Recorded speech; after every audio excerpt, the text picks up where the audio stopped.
Alright, hey guys, as you can see here, I'm starting a not live commentary Let's Play of Uncharted 2 Among Thieves. And the reason for it not being a live commentary is because, um, when I did the live commentaries, like recently, kind of, there would be problems with my mic. So, I decided I would try doing not live commentaries and see if that would make a difference. And, I actually tried a little bit ago and it seems like it is working, so, it might be a little difficult to adjust to at first, just because it's different in some ways. Uh, like not actually experiencing it while you're doing the commentary.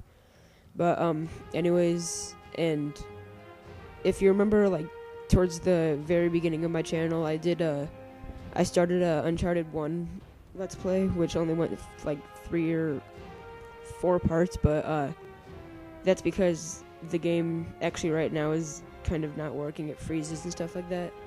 But if I can get that fixed or I'll get a new one, whatever, I'll definitely do a Let's Play of that since I'm doing this. And then I'll also do a Uncharted 3 Let's Play, which I also started too. But in that one, there was some problems with the game's audio for the most part. And yeah, I don't know what much else to say. We are gonna start right here, and it's gonna start off with a cutscene.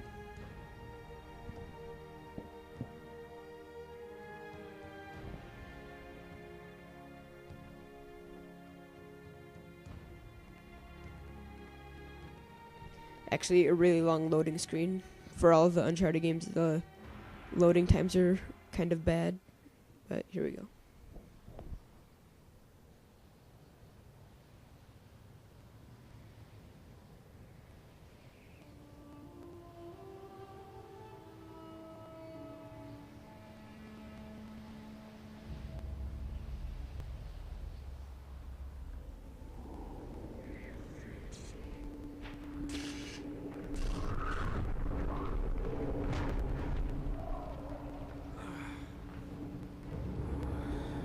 What's going on?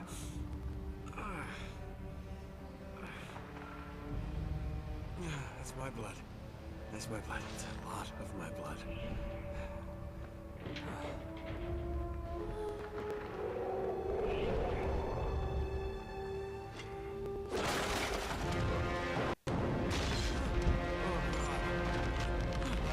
Yep. So right off the bat, we're not in the best situation. Drake's cut up and bloody and everything, and right now we are gonna have to climb a train that's mostly destroyed and hanging off a cliff. And it's just like a really long process of getting up there, and you get knocked down a few times by like one example I actually know is a falling boulder, and the process is slowed down by things like that. And so yeah, this is a pretty old gameplay when I was originally trying to do this with live commentary. But yeah, this actually might be a little easier too, doing the not live commentaries, because I don't know. So yeah, I'm a little confused here. I remember of what way to go, because at the time I hadn't played this in a while. And I've been playing Uncharted 3 a lot recently. I got that a while ago. It's probably my favorite Uncharted game.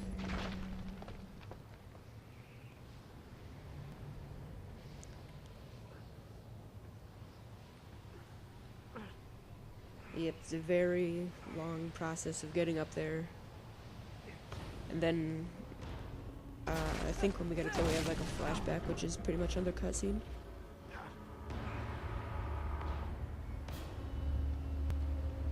And then we climb up this pole, and it falls.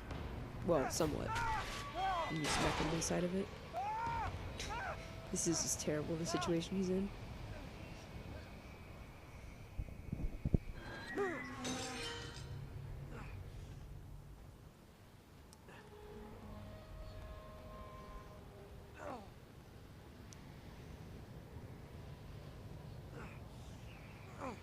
So now we have to climb the seats because it's like the train is like in a vertical position. I don't know why I had to say vertical. It just whatever. It is terrible. Look at this. I fell out a window and I don't know if I actually went down lower, but yeah.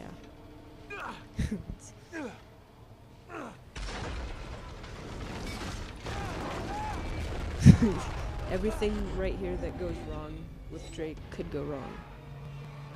And anyone who's familiar with this obviously should know that, and if you're even not familiar with it, should know that this guy is the main character. This is kind of weird that I'm only now saying this, but it's Nathan Drake, the main character, obviously in all the games.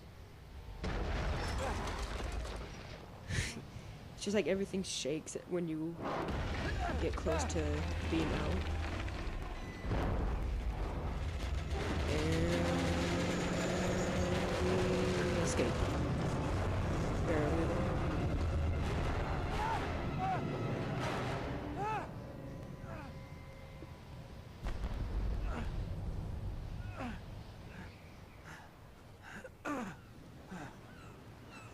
Yeah, we have a flashback right here. So another cutscene, and I will stop talking.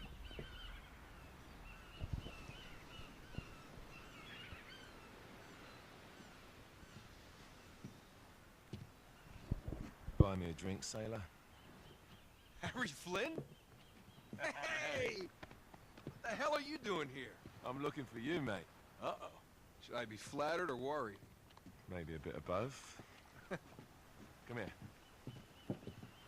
I've got a job for us. Really?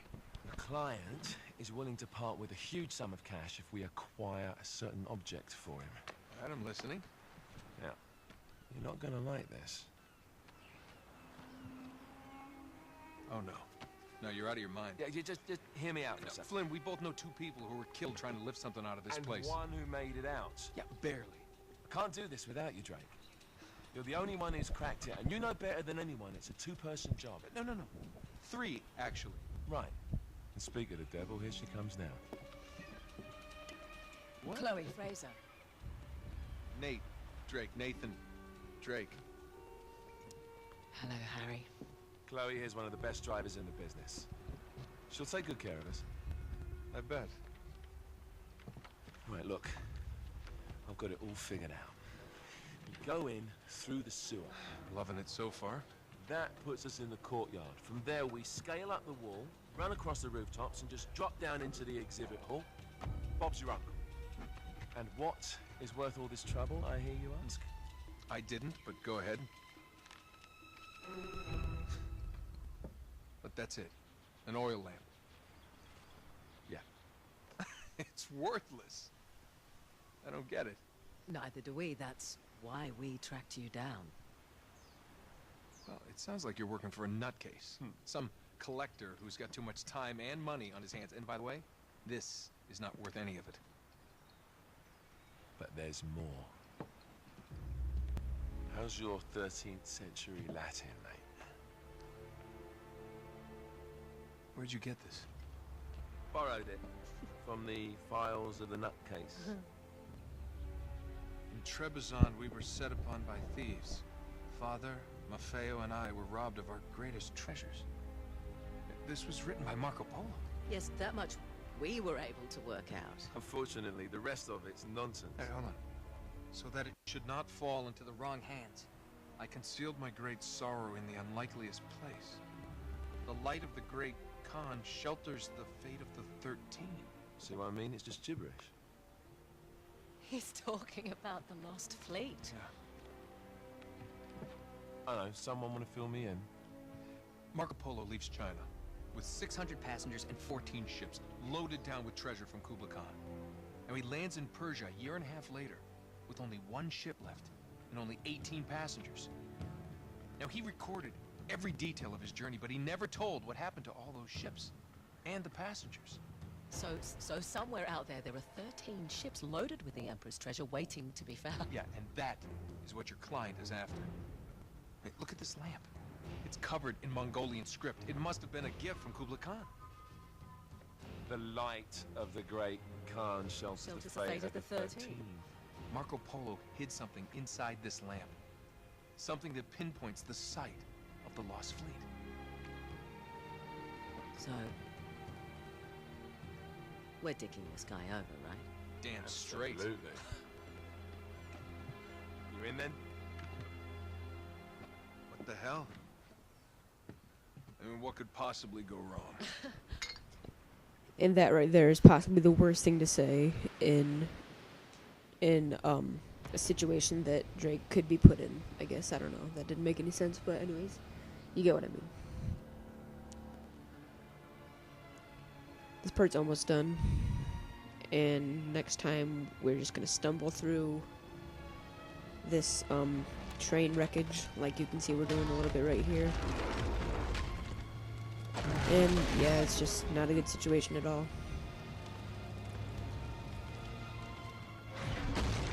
Alright, so that's the ending. Thanks for watching. Part 2 coming soon.